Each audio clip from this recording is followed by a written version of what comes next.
জিততে হলে ঝালমুড়ি খেতে হয়। প্রধানমন্ত্রীর ঝালমুড়ি খাওয়া প্রসঙ্গে কটাক্ষ বাবুল সুপ্রিয়র। গোয়ালতরে শ্রীকান্ত মাহাতোর সমর্থনে রোড শো করে প্রচার করলেন সাংসদ বাবুল সুপ্রিয়। রবিবার সন্ধ্যায় পশ্চিম মেদিনীপুর জেলার শালবনী বিধানসভা কেন্দ্রের তৃণমূল কংগ্রেসের প্রার্থী শ্রীকান্ত মাহাতোর সমর্থনে শালবনী অনেক অনেক দেরি হয়ে গেল। আমি তো বহুদিন আগে গিয়েছিলাম, তারপরে তো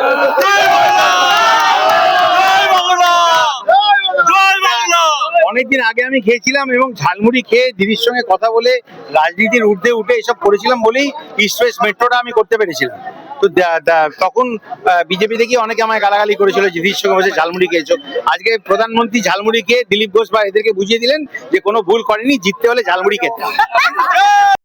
বিধানসভা কেন্দ্রের অন্তর্গত গোয়ালতর এলাকায় রোড শো করে নির্বাচনী প্রচার করেন রাজ্যসভার সাংসদ তথা বিশিষ্ট সঙ্গীত শিল্পী বাবুল সুপ্রিয়।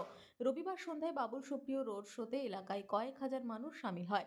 তিনি রোড শো করে নির্বাচনী প্রচার করে শ্রীকান্ত মাহাতোকে 23 এপ্রিল ঘাসের উপর জোড়াফুল চিহ্নে ভোট দিয়ে আশীর্বাদ করার জন্য আবেদন জানান। সেই সঙ্গে তিনি বিজেপিকে তীব্র ভাষায় আক্রমণ করেন। তিনি বলেন, ভোটের সময় প্রতিশ্রুতি দিয়ে বলেছে আমাকে ভোট দিন, আমরা এই কাজ করব ওই কাজ করব, কিন্তু মমতা বন্দ্যোপাধ্যায়কে সে কথা বলতে হয়নি।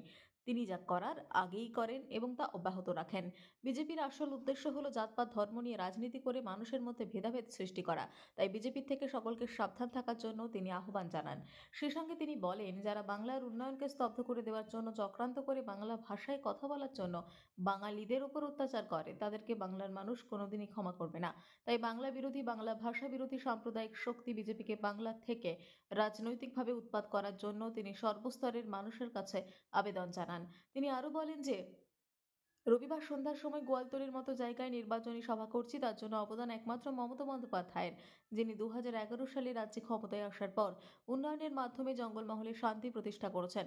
তাই জঙ্গলমহলের শান্তিকে অটুট রাখার জন্য এবং অনন্যের উন্নয়নের ধারাকে এগিয়ে নিয়ে যাওয়ার জন্য আগামী 23 এপ্রিল ঘাসের উপর জোড়াফুল চিহ্নে ভোট দিয়ে তৃণমূল কংগ্রেস প্রার্থীকে আশীর্বাদ করার জন্য সকলের কাছে আবেদন জানান।